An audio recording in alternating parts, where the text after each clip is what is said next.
today, I'm really excited to introduce you to my friend Shawn O'Gara. Shawn and I go way back, and I really have thought hard about how many people I can say that about. Well, the older you get, the less people are hanging around, but I mean, I was about 21 years old or 20 years old. I think 20 when 19, we met. So 20. I can do some math there. Yeah. We're getting close to 50 years. It's crazy. And that blows my mind right there because,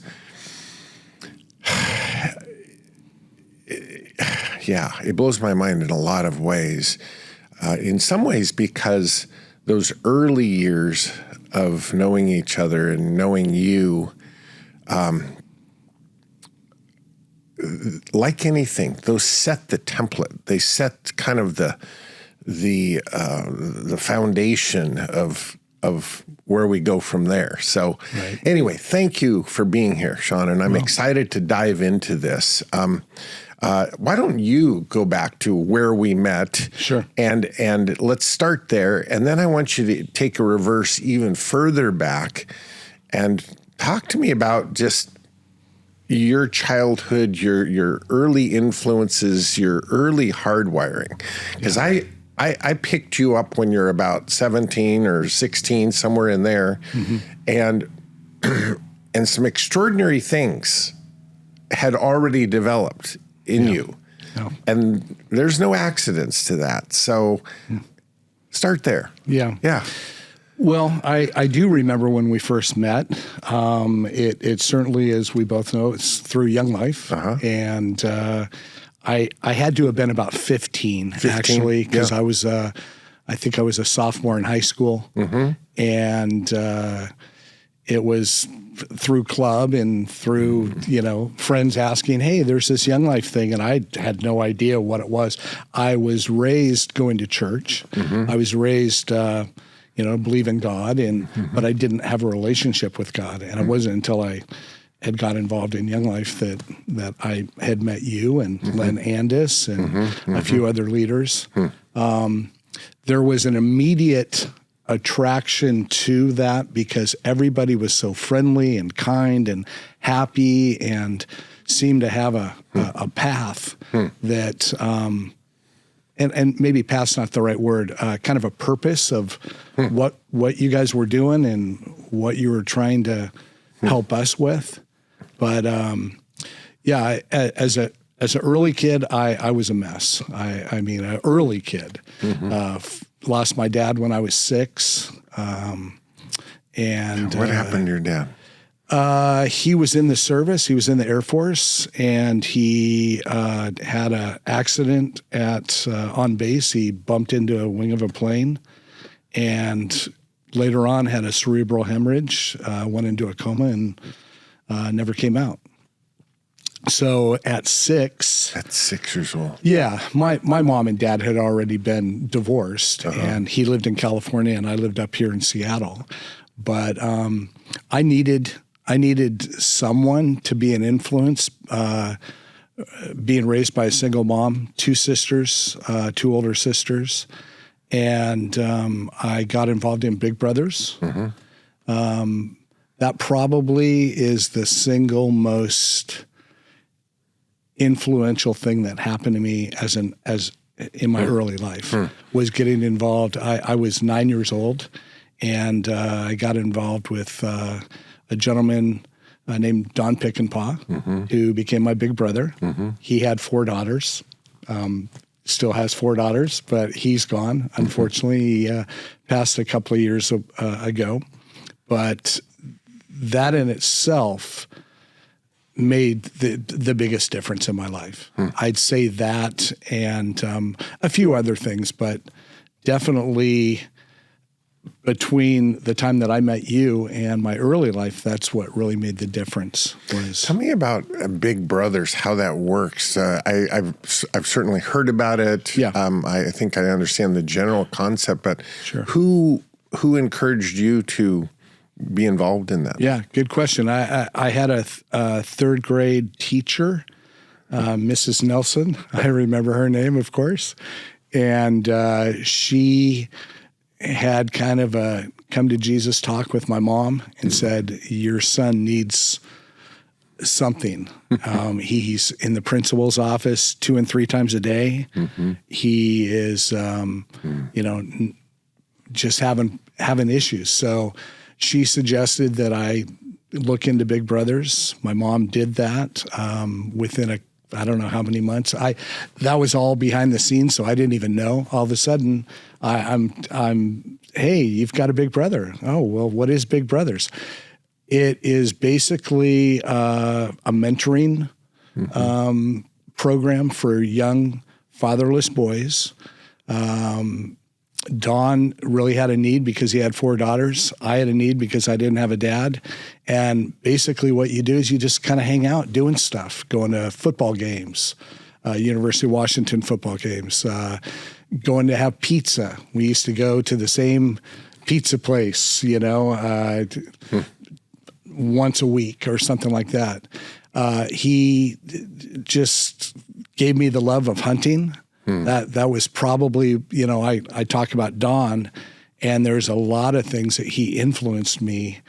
But hunting is one of the things, I've all my life I've been a hunter, and I know you're a hunter as well, obviously with all the deer antlers. But Big Brothers is an awesome program, absolutely an awesome program. And, we had an opportunity to talk. That's really what Big Brothers really is, because as a young man, I had a lot of questions and I had a lot of issues that I needed to just kind of let out. Right. And Don was always there for me. Yeah. I would have never guessed the earlier. Now that you explained that your dad passed away, I can totally understand the challenges there. But again, when I met you at 15 or 16, you were respectful, driven, well-liked, well-adjusted, and it makes me ask the question, maybe you've asked it of yourself. It's like, well, what crossroads, if that crossroads of Big Brother didn't happen, where would I be? Or if I hadn't met so-and-so, where would I be? Right. Or if this didn't happen, and I look at those things that are truly life-changing. Mine would be meeting A.B. Label, what would have happened had I not met that person or not been exposed to them? Yeah. Where would the hard drive go? Where would my career have gone? That kind of thing, Right. Yeah. I think that's, and I think that, somewhere in Dawn, there had to be a nudge to say, hey, listen, I want my life to matter in the end, and here's a way I could contribute. And boom, he meets you, and look, 50 years later, you're talking about him. Well, the really great thing about Don was he was just a regular guy. He was a salesman. He worked for a paper company. He was very, very outgoing and the joke of the party. I mean, he was the life of the party. He was always the guy out there talking to people. And I remember hearing the term people skills later in life, but he taught me people skills. He taught me to kind of come out and not really care what people thought of me. And when you met me at 15, that's who you met, was someone that I finally had decided, actually because his youngest daughter was a year behind me and was coming into junior high. I mean, I was out in the parking lot smoking and hanging out with people I shouldn't have been. And it was because his daughter was going to come and go to school with me. I didn't want him to know. So I just arbitrarily, I quit all that stuff. And I said, you know what?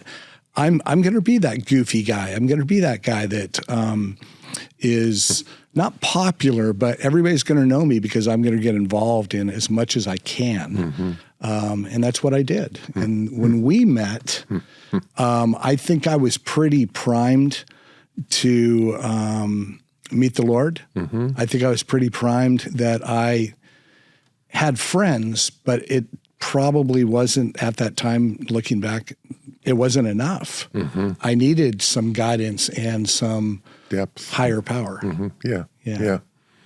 I think it's interesting that the daughter coming up, it's sort of like when an influence starts here, the sphere of their influence also propels you. You know, it's like not just them, but it's their circle, their influence that you begin thinking about as well. It's, you can meet 2 or 3 people that you really connect with, let's say, but it's the crowd they are around or the close people to them that have this secondary, it's like a second security system around that influence. You know, it's another layer that is influencing you, and you don't really know it, but you knew it. You went, wow. And I recognized this is really affecting me here. That I'm not gonna mess up in front of her, right? So, I think it just proves this point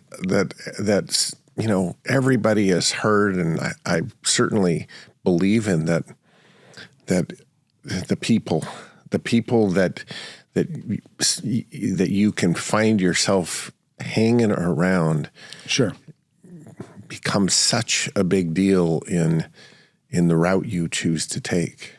Oh, it absolutely influences you. And I did look around also at my friends, and you know, back in those days, you know, it was, I'm trying to remember the fabric of these shirts, but these kids that I looked at that were popular, that were involved in sports, that were getting good grades, none of those kids were hanging out in the parking lot, smoking and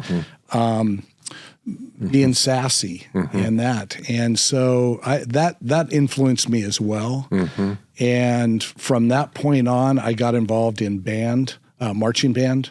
I was already in band in junior high, but once I got to high school, my sister was involved in band, marching band, and I wasn't really a sports kid. I wrestled, I ran track, tried out for the baseball team, but band's what really also influenced me, those friends. When you talk about the circle of friends, my Young Life friends and we're called band fruits. Right. You know, it helped me meet a lot of different people, and you're absolutely, you know, dead on that it's the people that you hang out with that influence you. Tell me about your mom. I mean, that's that's a lot to be divorced, but probably never saw the next wave coming with her ex-husband, who I'm assuming she still wanted to have an influence on you and things. Sure. Now it's like gone. You're really alone. Yeah. And what was your perception of how she navigated that challenge? And were you close to your mom during that time? I absolutely was close to my mom. I still am close to my mom. She lives in Juneau, Alaska. And her influence to me or on me was she had a set of rules that I had to follow, one of which, wherever you go, I don't care where you're going, I don't care who you're with, leave a note to tell me where you're at.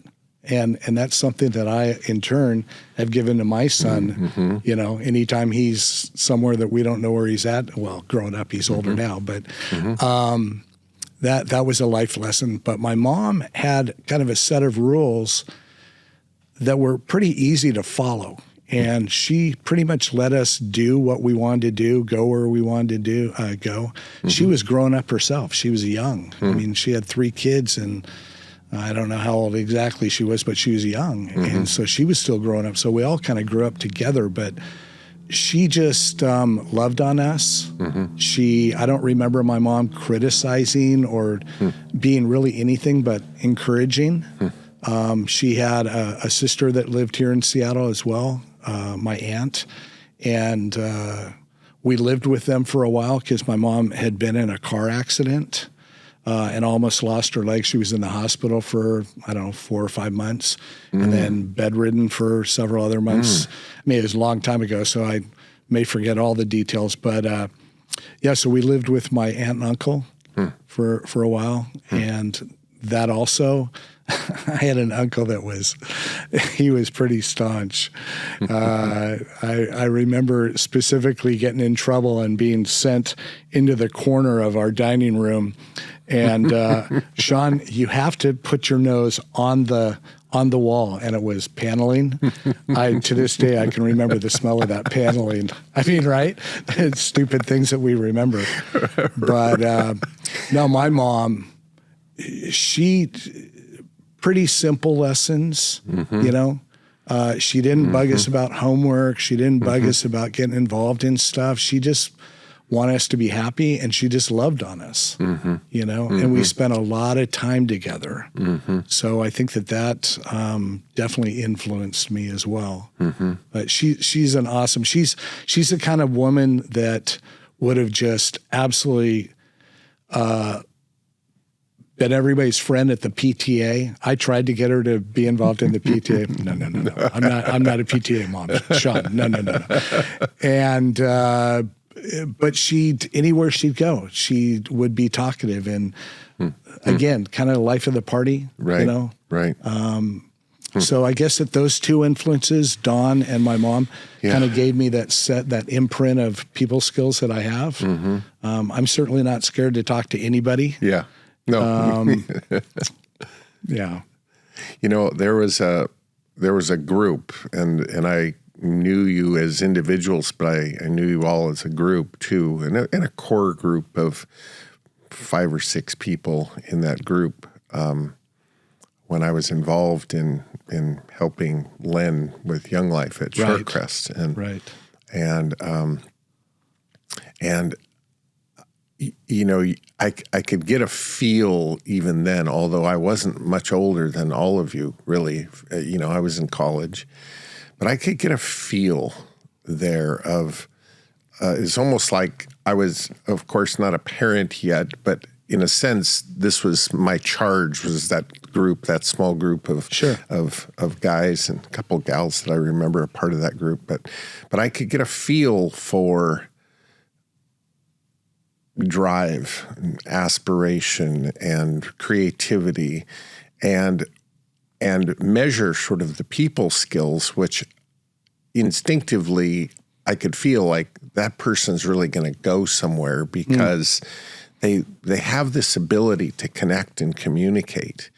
And those that had less of that, you could see where they could go, but in a sense, I could feel their limitations. There's no limitations when you can do what you simply describe, which is to approach anybody, to have a conversation with anybody, to look them in the eye, to find connection and ways that we can share common experience. That ability, it's and awareness, which goes in with that same skill set. Sure. I think you can improve your skills, but I'm also of the mind that knowing how important that is one awareness, and then having the decision like you did to go, okay, I'm going to make this decision. Right. I'm going to, even if you're an introvert, you can make the decision to, I need to be more like this because being closed and quiet and hanging against the locker isn't going to get me anywhere. Right. You can still make the decision. And I didn't know if it was natural or decision. It sounds like a little of both, but that has served you really, really well, I know, in everything you've done since then. Yeah. Let's go back to again, kind of your mom with 2 older sisters, and what sounds to be a fairly free reign of where to go, what to do, just so you communicated. Sure. What was from a professional or a job or any thoughts around work? What was the hard drive in that department? What was modeled in front of you there that got your wheels turning on what you might want to be or do in those teen years? What were the first thoughts around profession and work and career? Do you remember any of that back then? I probably have a good idea. My grandfather, my mother's father, lived in a little Alaskan village, mountain village, 300 people, 350 people. Wow. The only way you could get to the village was by boat or by seaplane or small, Cessna. Yeah. Right. And we would go up there in the summers and work. The first summer I went up, I was 9 years old. My grandfather, he said, "Listen, you want a job?" I'm 9 years old. I'm just and I had my 9-year-old angst. I think I might have just met Dawn, but he goes, "Well, if you want a job, you need to go talk to that gentleman over there." And this guy in the village store, which is not very big, he's got a broom and he's sweeping the floor. He goes, "Yeah, you need to go talk to that gentleman." So I go over. And I asked the gentleman, "Hey, my grandfather said that I need to talk to you about a job." And he goes, "Oh, well," and we had a conversation. That's all I remember. So it wasn't that my grandfather was just going to give me a job. And all I was doing anyways was helping him sweep floors at 9 years old and doing, moving boxes or whatever. And so 9 years old, 10 years old, 11 years old, the last year I worked in Mountain Village, I was 16. And there was also a cannery. My grandfather and my uncle owned a cannery also. And so I worked in the cannery. I think I worked in the general store when I was 9, 10, maybe 11 as well.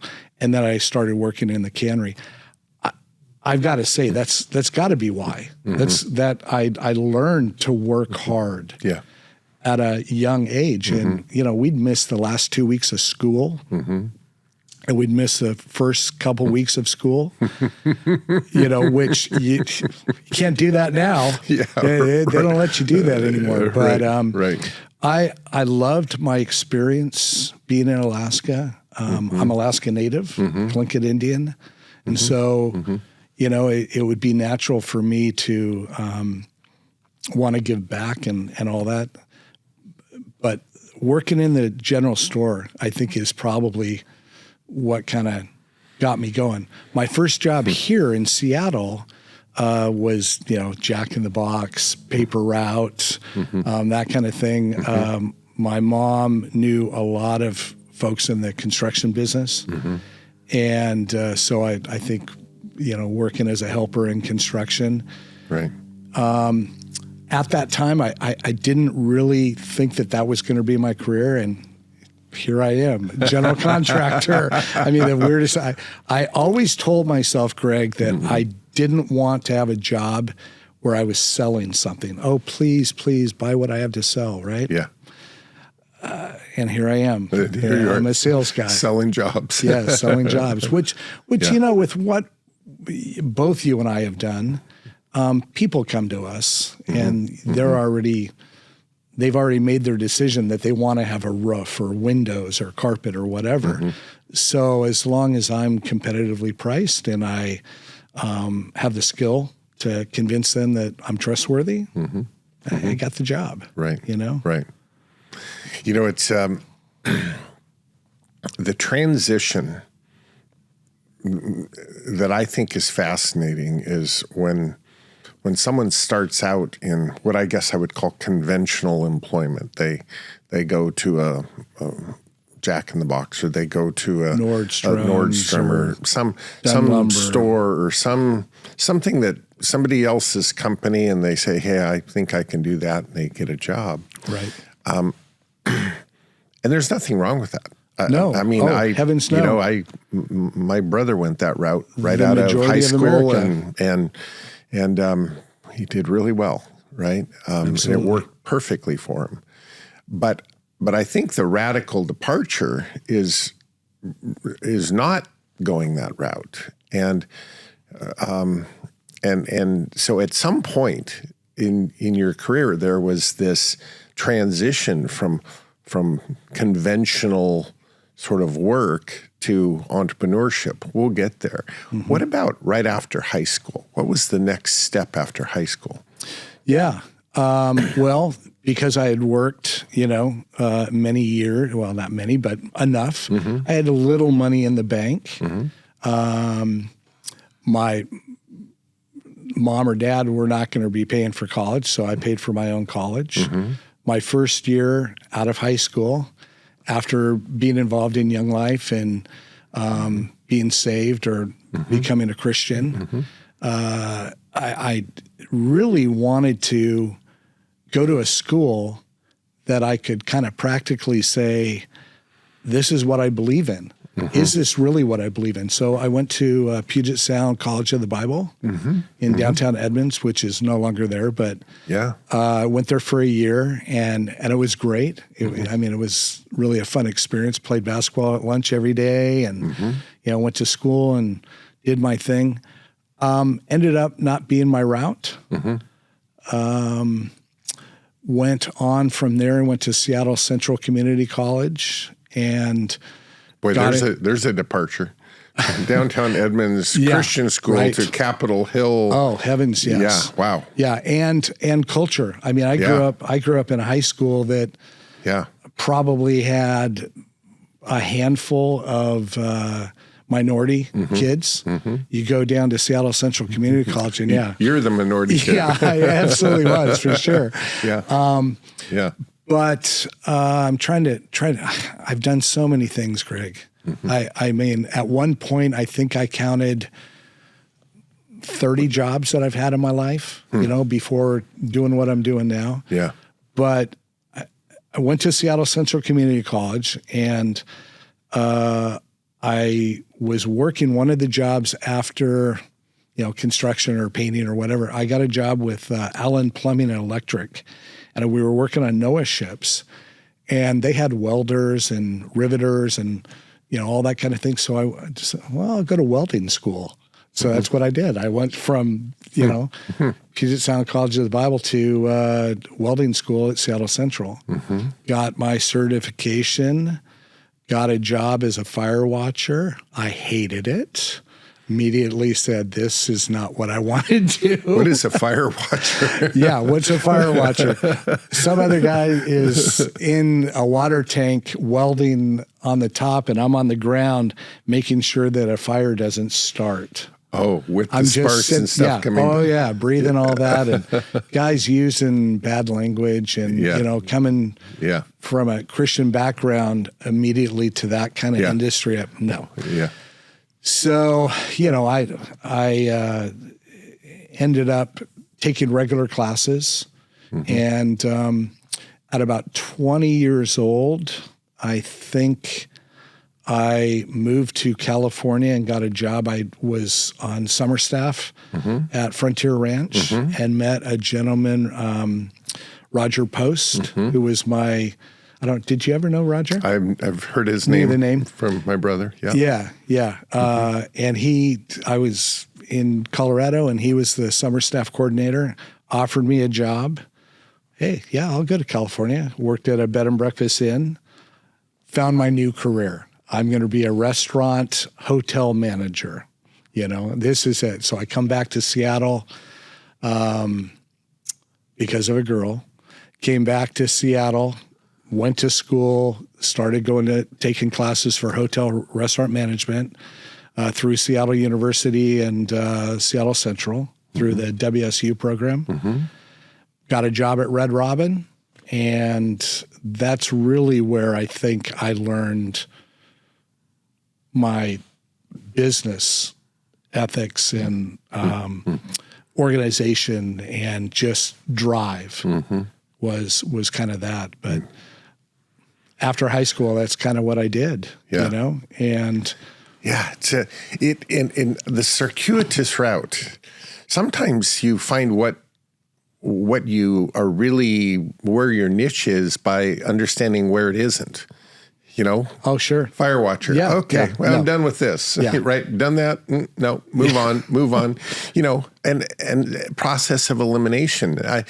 Not everybody just from day one goes, oh my God, I've always known I wanted to do this or that. Right. But you didn't get stuck in any one place. It Sure. feels to me you just kept moving to something. Absolutely. Something clicked. Yeah.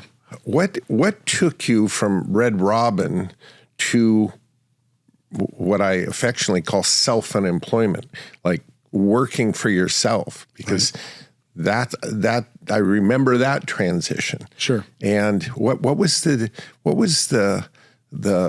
urge to take it from what was going well and responsibility and getting making good paid money well and all that, Yeah. to saying, no, I'm not content. This isn't it.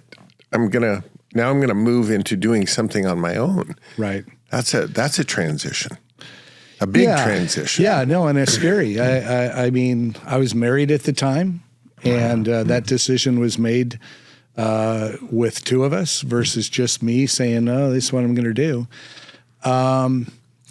So, going to school, while I was going to school, I was working at Godfather's Pizza, and there was someone there that was going to school to become a manager, and that kind of lit the fire of, well, yeah, that's what I want to do. Went on to Red Robin, became assistant manager, general manager, and that was always my goal. I want to be a restaurant manager.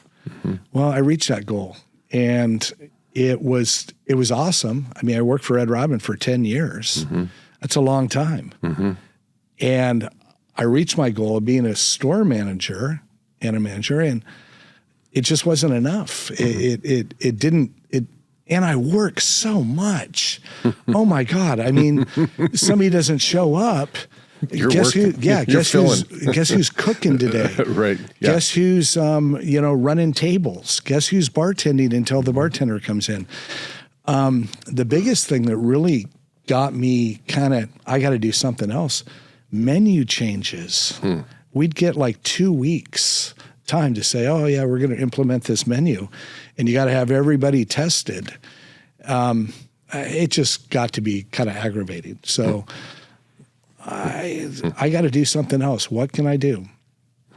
Went back, left Red Robin, went back and worked 1 year for a contractor that I'd worked for when I was 16 as a painter, and ran his roofing division, Roof Care Roofing. And you may remember me, you and I met about that time. And I said, Greg, I'm thinking of starting a business. Oh, what are you going to do? Pressure washing. That was an influential meeting because you said, Shawn, listen, let's do the math. You're trading time for money. Remember that? Oh yeah. Shawn, you're trading time for money. You need to do something that you can duplicate yourself. Yeah. And so it was about that time. So I worked a year for the other contractor and gained the skills I needed to know roofing, know organization, know numbers, know how to sell. And so I left working for him. I went back to bartending for about a year and a half, and I met all kinds of people, and I started passing out business cards. And so I started doing side work, and I said, I'm not going to be a bartender. I don't want to be a bartender. I'm done with the restaurant business. I'm just going to cold turkey. I quit my job, and I had one job here, one job there, and pretty soon friends are hearing that I'm doing roof cleaning, pressure washing. One thing led to another. Somebody said, hey, do you know somebody who can do a deck? Somebody who can do a fence. 30 years later, here I am doing a lot of stuff that really surprises me. That's for sure. All pretty much self-taught, the way you learn how to do stuff is just by doing it. Right. And making mistakes. I certainly live by, if you're not falling, you're not learning. Mm-hmm. And all that stuff that we've just talked about, being 9 years old, working in a store, working in a cannery, coming home, it all does. Comes together. It does. And it's in a big pot. Yeah, right. And I'd say not having a dad also kind of influenced me with the business, because my mom had other relationships, mm-hmm. and you take the good and the bad. You throw the bad out and you take the good. And that's what I did with wanting to do what I do now. Yeah. Don't want to do that. I do want to do this. Mm-hmm. And every mistake I've made, have I made those mistakes again? Probably a few, but not after that. Mm-hmm. So kind of like for yourself as well, Yeah. You make a mistake, you go, you recognize it, move on. Right. Next. The debrief and move on. Yeah. For sure. Yeah. Tell me about Esther, because she has been, obviously this is your wife, but I want to hear about her, but she's been in a very similar employment position for a long, long time. She found her niche early. Yeah. And from her perspective, sort of seeing this early, trying this and trying that, trying this. Tell me about that exchange. Was she behind you, encouraging you to keep finding some stuff, or what? Did you feel stressed that you were not sure what really the direction was? Yeah. Well, first of all, I'll just say, being married and having her be my partner in life, I wouldn't have anything if it wasn't for her. Mm-hmm. There's absolutely no doubt. And I've told her that. She knows that. Mm-hmm. We talk about that often enough. Mm-hmm. Encouraging, absolutely. When I said that I wanted to start a business, she absolutely was encouraging. I think a little leery as well, a little scared for sure. Mm-hmm. But her path to success in what she's doing now also involved me, because she went back to school. Mm-hmm. And so I worked full time while she went back to school. It wasn't very long. I think it was maybe a year, maybe two. Mm-hmm. I was working at Red Robin at the time, which is where we met. Mm-hmm. She was a bookkeeper. I started as a busboy for about 3 months before I became a bartender, then a manager, and blah, blah, blah. But she always was a bookkeeper, accountant, those kinds of things. Now she's a licensed CPA, mm-hmm. works for a big firm in Seattle. Mm-hmm. And she just found her niche. Mm-hmm. She's a type A personality in the way that she has her systems. And I'm a good husband. I'm going to listen. Okay, honey, you bet. I'm going to do A, B, and C. Right. But she definitely encouraged and had an influence on me to just stay with it. Mm-hmm. And, she does my books. She does my payroll. She doesn't involve herself in anything else, but she definitely is encouraging. And I love her deeply for that. And how old is Michael, and where did he come into the picture marriage-wise? You guys were, I'm thinking, a few years. Oh, way down the line. Yeah, It wasn't right out of the gate. No, I was 37. Uh-huh.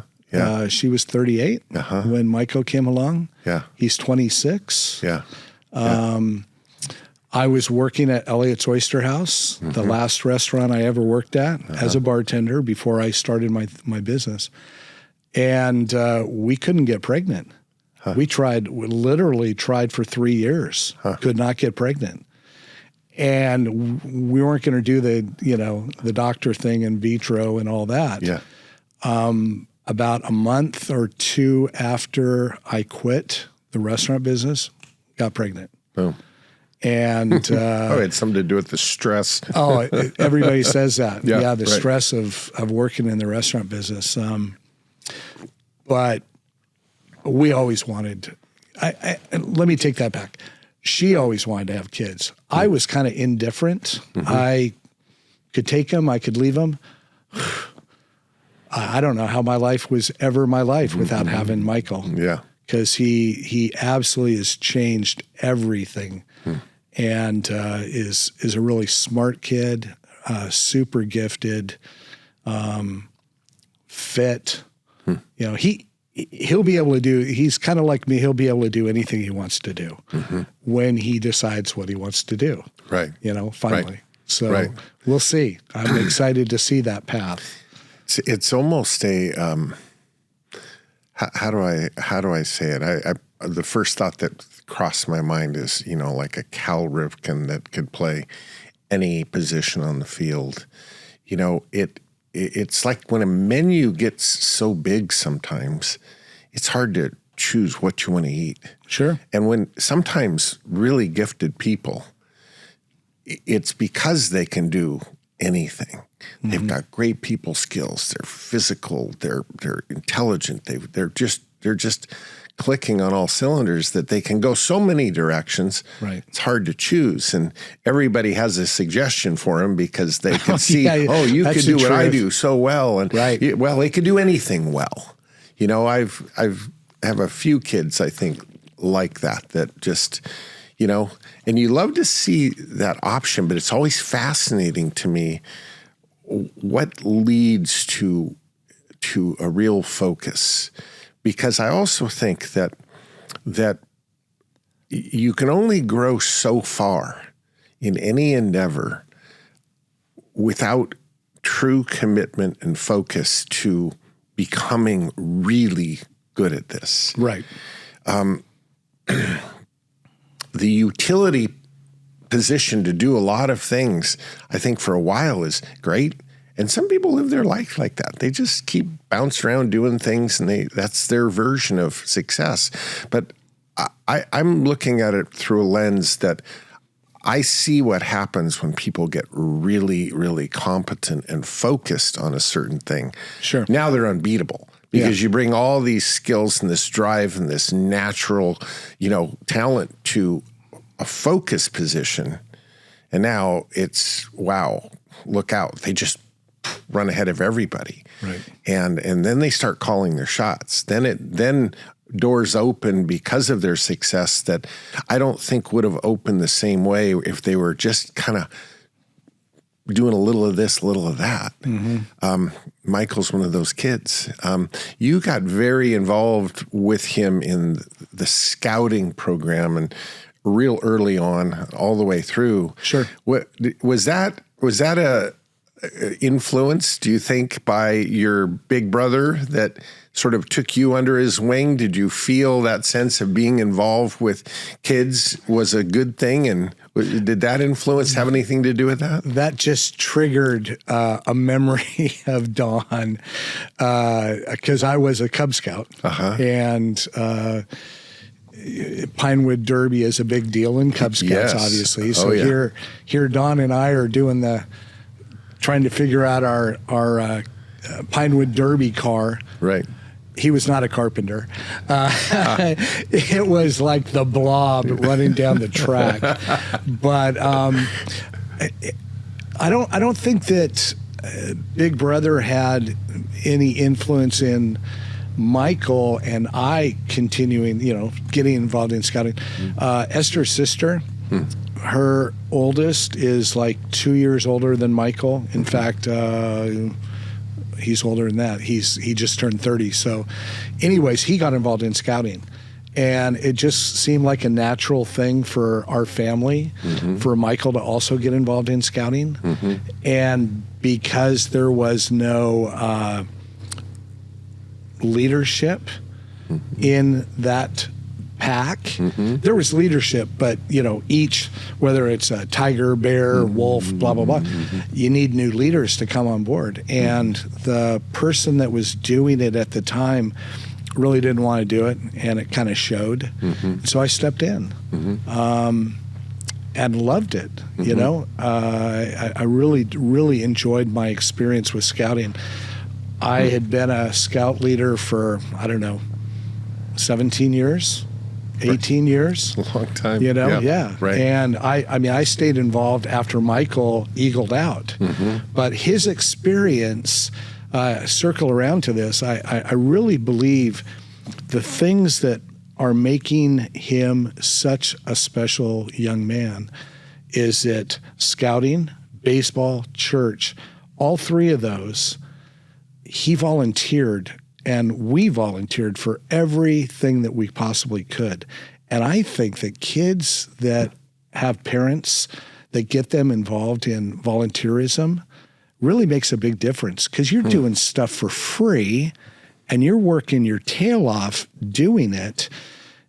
And there's really no time for just kind of settling and just kind of playing, because everybody's trying to get stuff done. I was on the board of Mukilteo Little League, and my job was field maintenance. And so Michael was on the field maintenance crew. Every time that I was out there, he was out there. And I really think that those are kind of the building blocks to his success, is that, okay, I'm doing this stuff for free. Now I'm getting paid for these things, or school, I'm getting rewarded.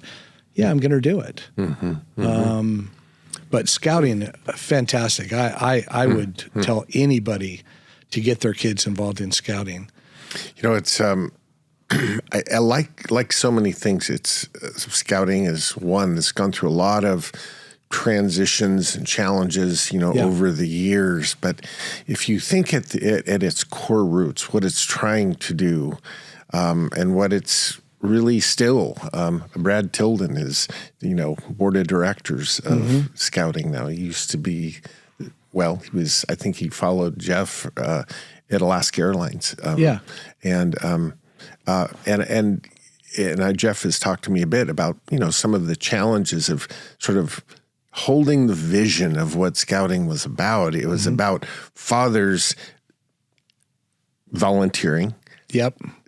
Spending some time with their sons, camping out in the outdoors. Yes. It could be anywhere, but doing things together, be it in a canoe going across a lake or on a hike or whatever. But that time and that bonding that can happen in that setting. I know it was critical for my brother and I and my dad, who, because of his influence, it was his parental.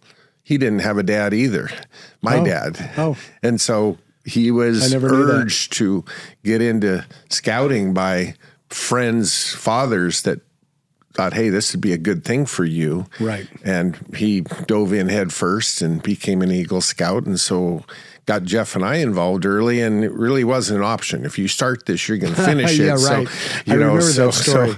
So we became Eagle Scouts, but I think that what's interesting is that this influence, and back to Michael's perception of the world, that be it church or be it an athletic organization or be it scouting, that he has a sense of community is important, and that you get things done in a community versus the individualist who doesn't ever connect with any community, I think turns out to be a very different person. Yeah. Volunteerism really teaches that community that you don't need to be paid money to go help somebody do something. Yeah. Well, it definitely is helping someone and helping yourself in turn. I mean, years ago, Michael comes home. I think he was working for his aunt at the sandwich deli, and he comes home and Dad, Mom, I gave a homeless person, I went to 7-Eleven and I bought him a burrito and a cup of coffee. And I'm like, where did that come from? Yeah. We didn't, although church, we have, I'm going to mispronunciate the word, but we had bags with water and stuff to give to homeless folks. Right. And Michael, it's just something that he caught on to give back and to care for people. Yeah, well, it was modeled, I think. Well, fixing up the ball field for the league, is modeling like you got to contribute to a resource. Right. You can't just take from a resource. Yeah. You got to contribute to it.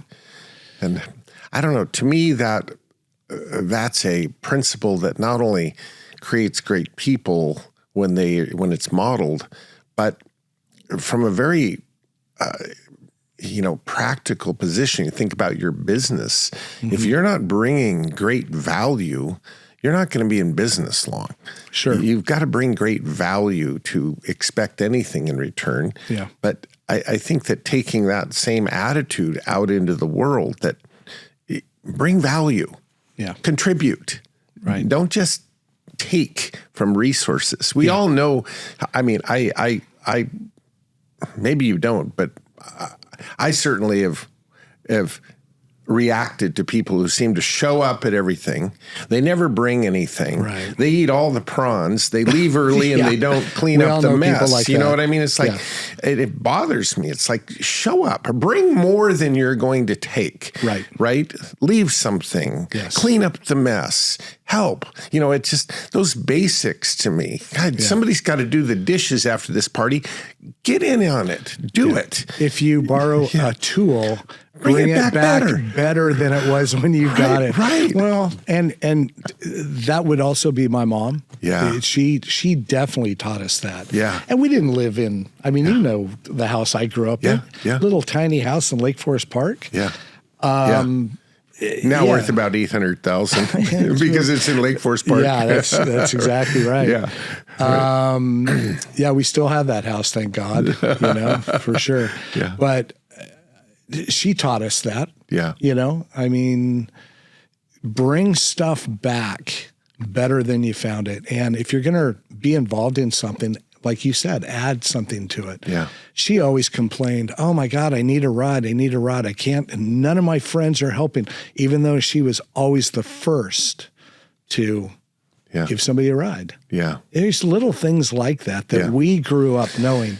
Your parents taught you that. My mom, my aunt, Dawn, my influences taught me that as well. And hopefully Michael's catching all that. I mean, when they're 20-ish and they're out in the world, you hope that you've given them all the tools in their tool belt, which is interesting. That's a term that I learned from you years and years ago about tool belt and tools. And you're not going to need that particular screwdriver every single time, but when you need it, it's got to be in your tool belt. Yeah.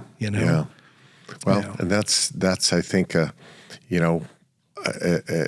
believe me, I haven't won any awards, but at least I think that's a parent's job is to equip with tools. Yes. Because at some point, going out there and functioning in, as we say, the real world, you're going to have some tools.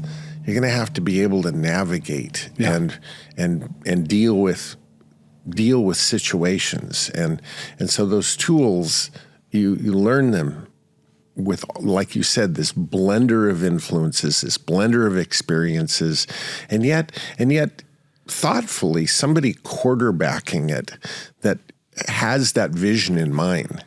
I can remember my dad just looking me right in the eye saying, listen, I'm not here to be your friend. I'm here to equip you. Yeah. I have a job to do, and I'm going to do it. Right. So that the night you graduate from high school and you're on your own, I'm not going to worry about you. You're going to be able to handle it. Yeah. And that's my job. So right now, under that heading, here's what we're going to do. You can hate it or love it, but we're doing it. Sure. Because you're going to thank me someday. Yes. That you know how to do this. Yeah. And do it right and do it once. And there was no plan B. Kick and scream if you want, but we're doing this. And at about 25, our kids start doing that. They realize that mom and dad did give me a few tools that I'm there thankful are a couple for. Things, that they know how to do. And we've talked so many times, I've heard so many stories of how even though it wasn't fun at the time, in other words, difficult times of adversity where you have to dig in and just kind of figure it out, get it done, survive, that those become, looking back, some of your greatest lessons. And, sure. and although you didn't really know it, it was never probably framed in your mind that way.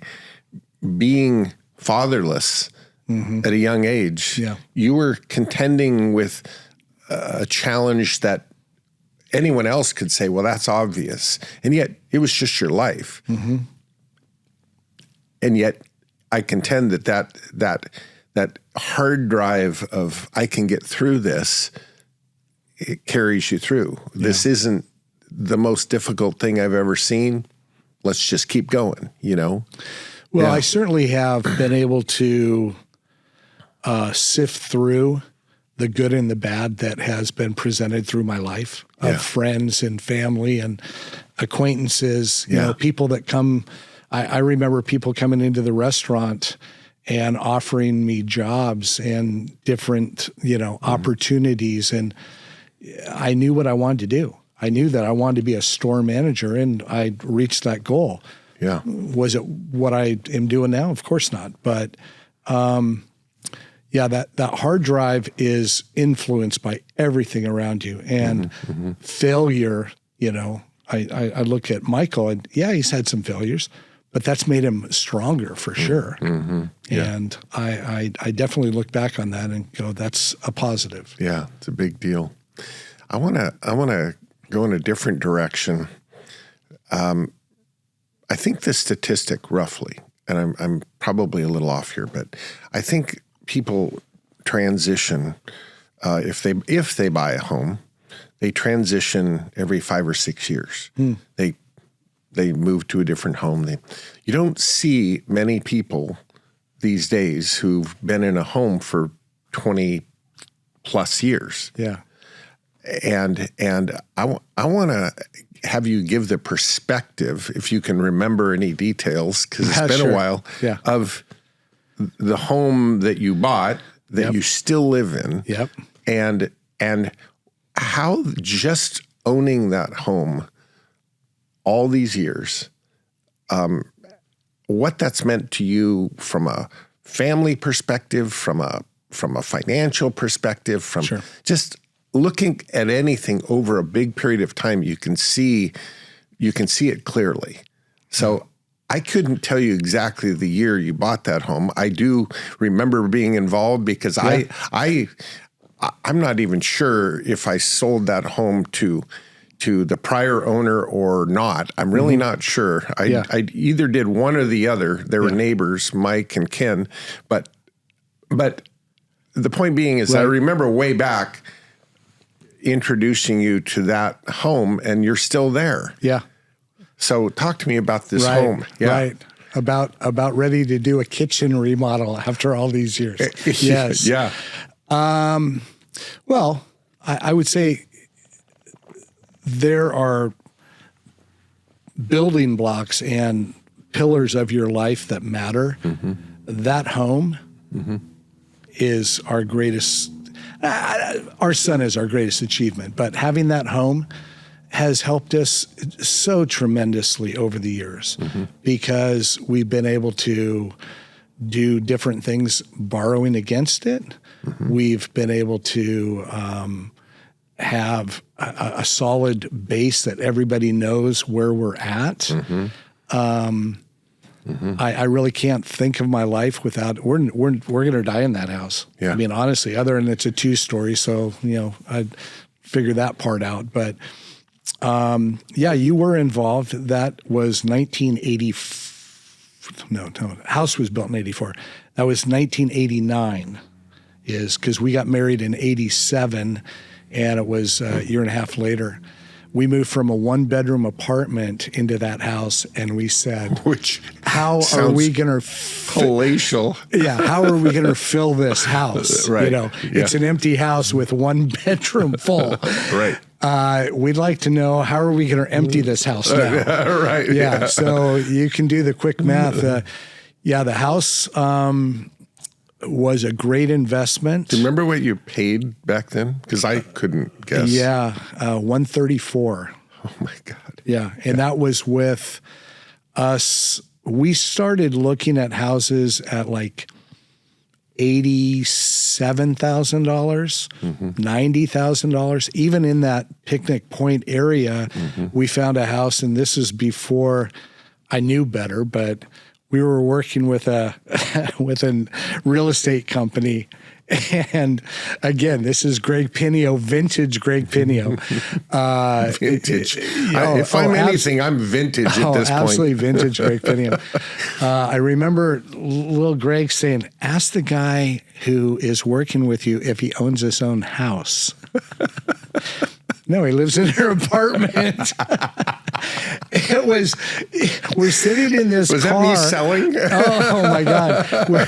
We're sitting in the car with this realtor. I won't even name the names, but they're still around. And he comes back after being in the house with the sellers and their agent. Oh, they crossed a mental barrier. They're at 99.95. And I'm just thinking, you know what? Stop this. I'll do the negotiating. I'm going to go in and work this deal. Turned out the house had a swimming pool. That was kind of the deal breaker. It had an easement that went under the swimming pool. That, right? Yeah. PSE or one of the, something. Electrical easement under a swimming pool. Yeah. Sounds good. Yeah. So obviously we didn't get ring. Greg, hey, listen, Shawn, jump in my 4Runner.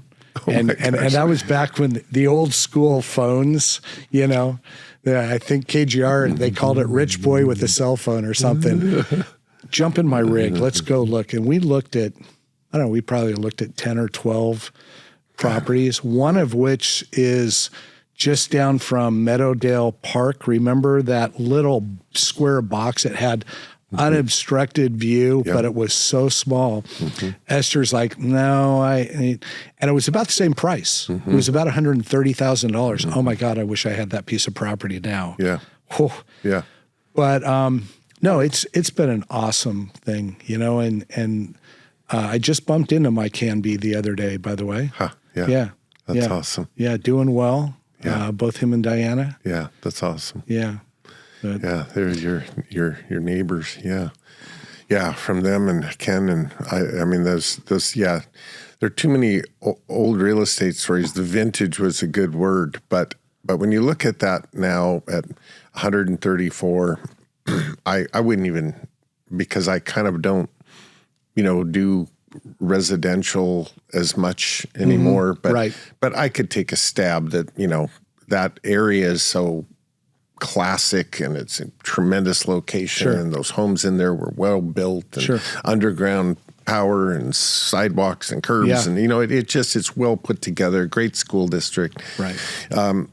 You look at homes over that period of time and I'm sure you could do the math and say, well, if I put whatever you put down in some account and over these years, sure, it's going to grow. I think it's more than just value growth, though. It's like you said, the stability. It's the only house Michael has ever known. Is just he's lived in it his whole life. It's home base and the schools and the stability that was offered. I think that's just I don't know. I feel like the toolbox of real estate, if for no other reason than you buy a home correctly that really is well thought out, if for no other reason you learn enough to do that right, it's worth knowing it, because if done right, it will serve you forever. Oh, sure. Yeah. We've been lucky to, we've got a few other properties, and we've been lucky to be able to leverage the original home base in doing that. To buy more. Yeah. And it has, it's also saved me a few times. There's been ups and downs with owning a business. Yeah, sure. Back to, you make a mistake one time, you don't do that anymore. Right. But no, it's been fantastic. I know all my neighbors, and now we're getting to be old school where there's only a few neighbors left in the neighborhood that are kind of the original. Yeah, right. that I know, that I've known. Yeah. But have you ever thought about now being a long-term GC? Have you ever thought about building a home for you and Esther? Maybe something one level scaled down for the last chapter? Yeah, we have had a conversation about that, and yes, I have. I've had. I mean, people have asked me, do you build houses? Mm-hmm. It's the same thing that I'm doing now. Mm-hmm. I mean, additions. Yeah, I've done additions. I've done second story additions. I've done regular groundwork additions. Yeah. It's no different. You're doing insulation and electrical and plumbing and all those things that I've done. I don't really know why I've never delved into that side of things. Mm-hmm. To build our own house, I don't know. Mm-hmm. If you ask Esther, the answer is probably no. If you ask Shawn O'Gara, the answer would be, why not? A transition that I've seen out of that space several times from remodeling contractors who've gotten very, very good at remodeling, and something I tell them all the time is I literally said it yesterday to Taylor, that a full-blown gut job remodel is infinitely more difficult than new construction. It's just so much more difficult.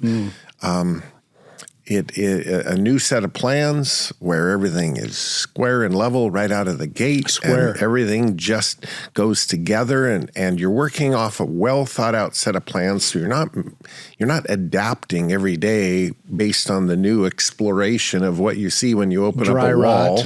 Right. It's like, oh boy, okay, well, we can't put this back. Now, do we want to do this? Do we want to do that? Right. All these decisions that come in remodeling this just goes with the territory. But so I've challenged some people. I said, listen, many students, I've said, listen, you're a builder. What I want you to look for is I want you to specifically hunt for a home you want to buy and remodel. Mm-hmm. But I want to make sure that it's on a double lot. Either already platted or on 2 tax lots, or short plat a big lot, whatever. Right. But I want you to create a second lot. Mm-hmm. That's step one. Then go ahead, do your remodel. But I want you to end up with that lot free and clear. Then I want you to design something, because that's part of the process, that you feel will sell wonderfully in the marketplace. Right. And start real conservatively. Yeah. Don't build some big palatial thing. Just start simple. And I want you to also think about building it to where you really like every decision you make. Not just survey says that here's what you should build. Not just cookie cutter. I really like this. Yeah. Well, it's almost like an evil plot, because what happens is that they start building it, and it's just feels so, first of all, it's pleasurable to build something like that. It starts forming, and they start falling in love with it. Right. And then they go, hey, I think I'm just going to keep it and move in instead of sell it. And then they sell their house and they move in. Yeah. And it starts something. I can tell you of a great friend of mine that challenge was put out there many years ago, oh my God, 40 years ago. And he has built a new home for he and his wife that every 2 years. Oh, wow. He moves into. No kidding. So when they move in, already the hunt starts for the next piece of property. Mm-hmm. And matter of fact, he's 80, I want to say 82. And still doing it. And literally just moved out of the one that he built 2 years ago. That's a crazy thing there. And moved into the newest one. It's just become them. They enjoy it so much. Mm-hmm. And of course, they're beyond kids and this and that, so they don't need to worry about school districts. They go, let's go live in the city for a year. Let's go live in the barrio for a year. I mean, really industrial location. Mm-hmm. Let's go out to the country. Let's, and they just are experiencing different things, but with the joy of building a new home, always very manageable, nothing too crazy. But then, of course, they get this. They're married. They get $500,000 of non-taxable gain that comes out of your primary residence. Yeah. Right. And so they've taken the tax code with this vision, and they buy it. They live in it. They take up to $500,000 between two of them, without paying any gain, and they go on to the next one, the next one. So it's been a business plan as much as it's been an enjoyable adventure. Yeah. That takes a special wife. Yeah. In order to do that. Yes. And I think that they have no kids for many, many, many years that they're dealing with. That's been a big part of the journey. I've got a cousin whose husband and she's a special wife. They've done that, not to the scale that you're talking about, but they've done that where they've bought a piece of property, and, I will never forget, terms, expandability, location. And they have, Bellingham.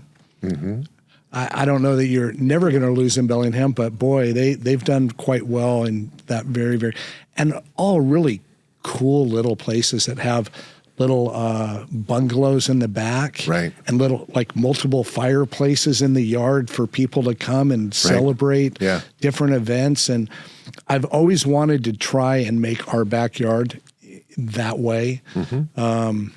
I just need to stop working so much. Yeah. Well, they say it's the contractor's home is never done because you can get caught up doing it all for other people. But this is where I love the idea that, well, no, this is a job site. I'm doing this. I'm going to build it. On this, very conservatively. I've got this lot for free out of the acquisition of this double lot. Sure. I've already made my money on this remodel and sold it on one lot, but I've got this. It's free and clear. Okay. Pretty hard to mess up a spec project if you got a decent free and clear lot located well. But once that hook gets set, I just want remodelers to have that experience of building something new because it's so much easier. It's got to be fantastic feeling too of just, that's why I like what I do. Just this week, I've been talking to a few people about, well, how long are you going to work? I have no plans of quitting because I love what I do. I love creating. And the folks that I work for, I have been so lucky, Greg. I really have been blessed to have good people that I've got great subs. I've got a handful of employees that I've had long enough to know that they're going to perform. Right. But I don't have any plans of quitting. Yeah. Building a new house, maybe. Well, no, it's. I think it's that growth is about reinvention. Sameness is the enemy. And I really believe that, and the related fields, of just expanding, your horizons, just like a remodel, or the first bathroom remodel you did felt like you're out over your skis. Yeah, right. Now you could do it in your sleep. You don't even think about it. And so it's that kind of thing, just pushing your skill set into a new direction. I'm constantly challenged, generationally. I'm just enough older than you that I think the technology challenges of the world have always just blown my mind, and just stay up with how things work, even just everything going on right now to create this podcast and cameras and downloading and platforms and all these things are completely all new to me. And so, but if you hang around it long enough and you watch those that know what they're doing, like Jorge or AJ, that know what they're doing, setting this stuff up, you go, oh, I'm learning something just by being around it. Right. And I don't know. I think that construction is such an awesome field because there's no ceilings. It can be as a simple little deck on a house, or I just got a picture of one of my students who's in Dubai. Oh, boy. And he's taking a picture from his hotel room at the night skyline in Dubai. And I go, it's just construction, but it's amazing. It's like inconceivable how you build some of these things. And yet, smart people putting their heads together. Right. Drafting a set of plans, doing the engineering. Yeah. We can do it. And all of a sudden, here's something that's freaking, I don't know, 100 stories tall. Yeah. And you're going, well, it's construction. So he's over there building something? No, he's not building. He's literally over there taking pictures of this. And when I look at this picture, I just go, oh my gosh. I remember the first multiplex I built, and I'd done a lot of remodeling. And then an opportunity came up to take a piece of land and build it. I could figure out how to slice it up and with the codes and this and that to build 4 duplexes. And I remember I was in my early 20s. And I'm like, oh my gosh, I've done a lot of remodeling at that point. Mm-hmm. I've been around new construction when I was a kid, but here we go. Could we really do this? And you know what? Rob and I tackled those 4, and it's not like we didn't sub certain things out. But part of the point for us was we can do this. Do it yourself. And we poured the foundations, we framed them, we sided them, we roofed them, we sheetrocked, we did everything. Mm-hmm. I think we subbed out the insulation or carpet, But, we were on that job site for like a year building 4 duplexes. Yeah. Just 2 of us. And dug the holes, rented I was the going to say, equipment. you might have subbed that excavate, you did it yourself. We did that. That was the best part. Which grabbing trees with a trackle and shaking the stumps. I loved every minute of it. But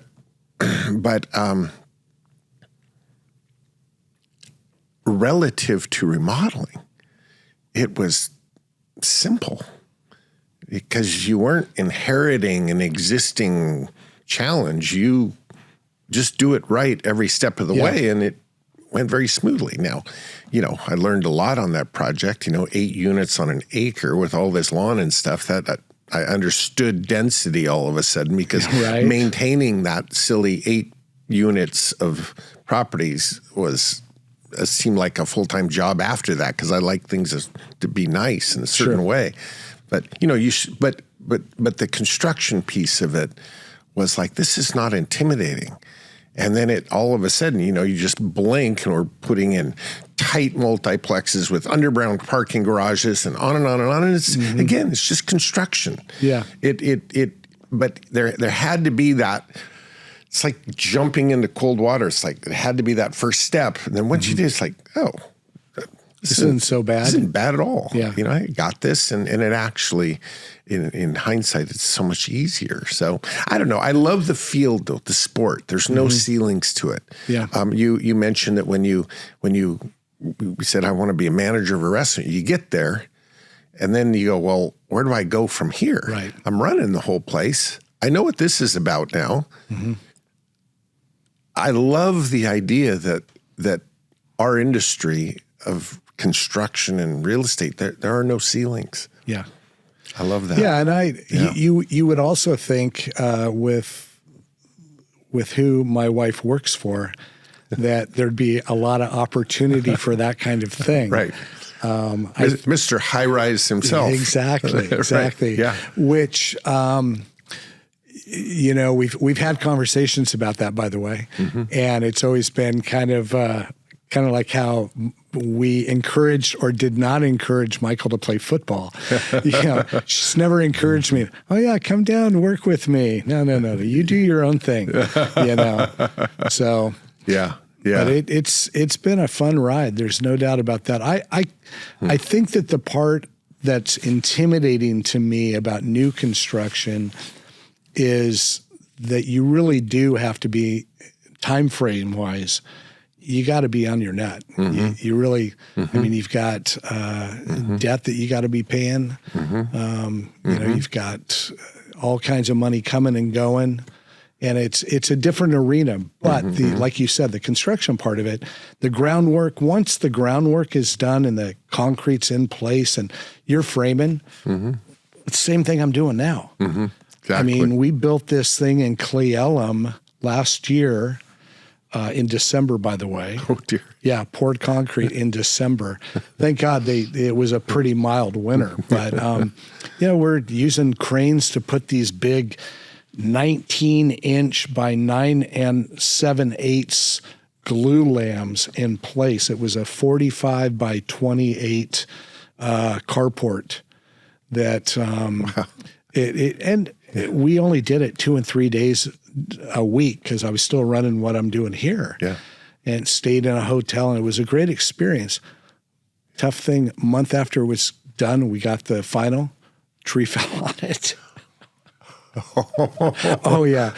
Now you got an insurance job. Right? Oh, yeah. No, I asked her, do you have insurance? She didn't jump at that. So, no, it's, but to kind of solidify, I at some point perhaps, you know.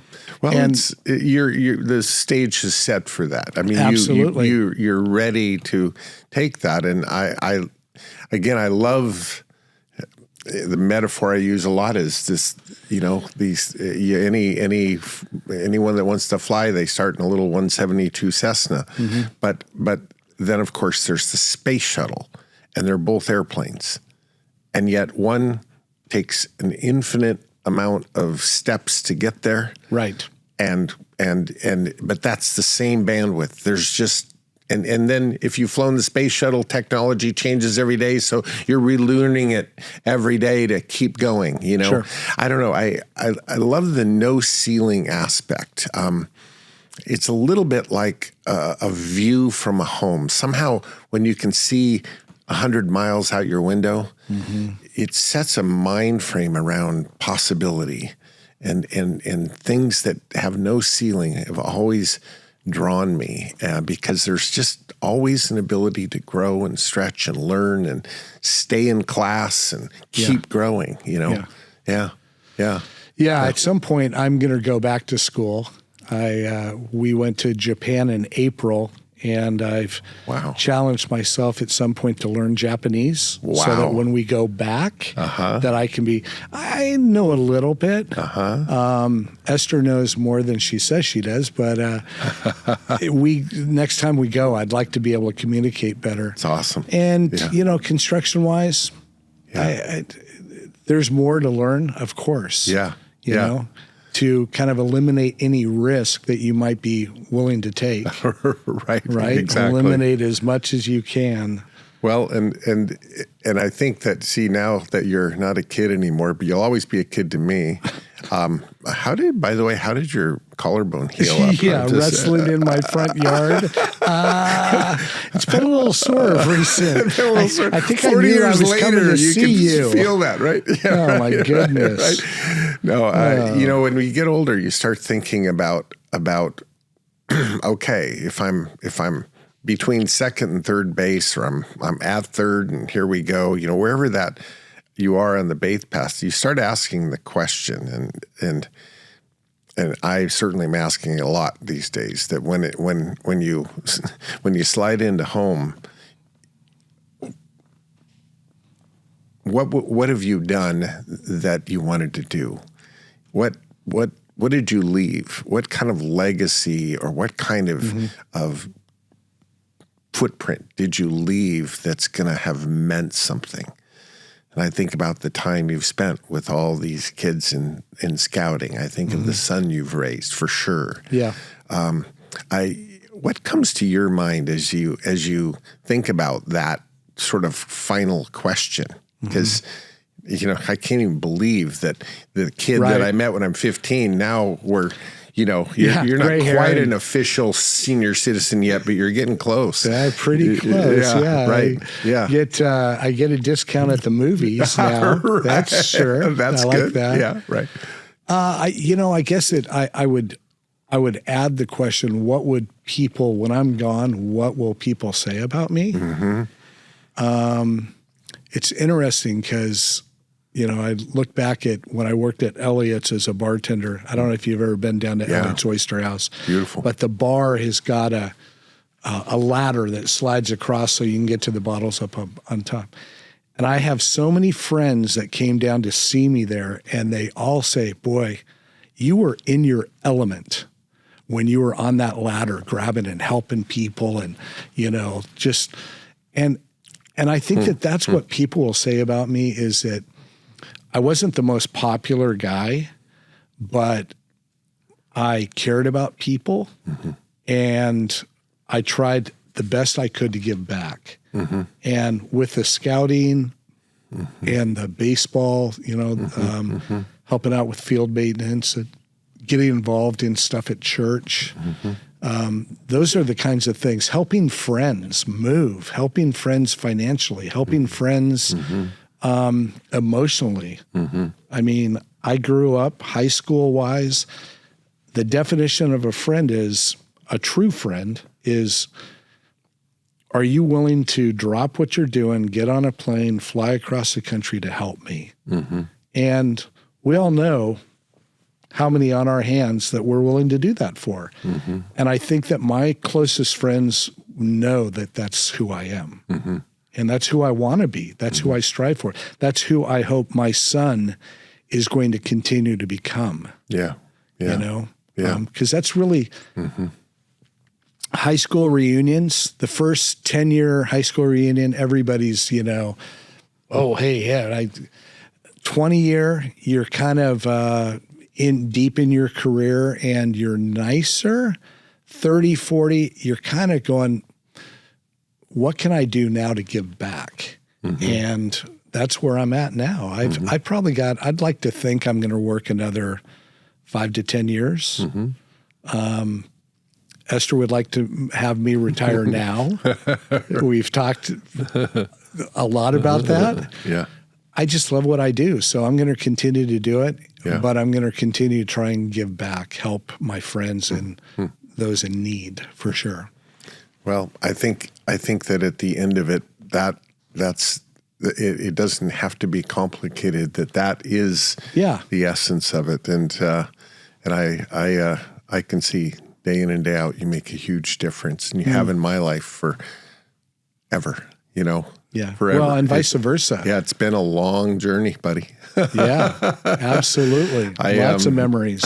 Oh my gosh. Well, more to come. And I want you to, if you're willing, to tell people how they could get a hold of you, because everybody has their way that they communicate best. And some say, no, I don't really want to do that. So that's okay too.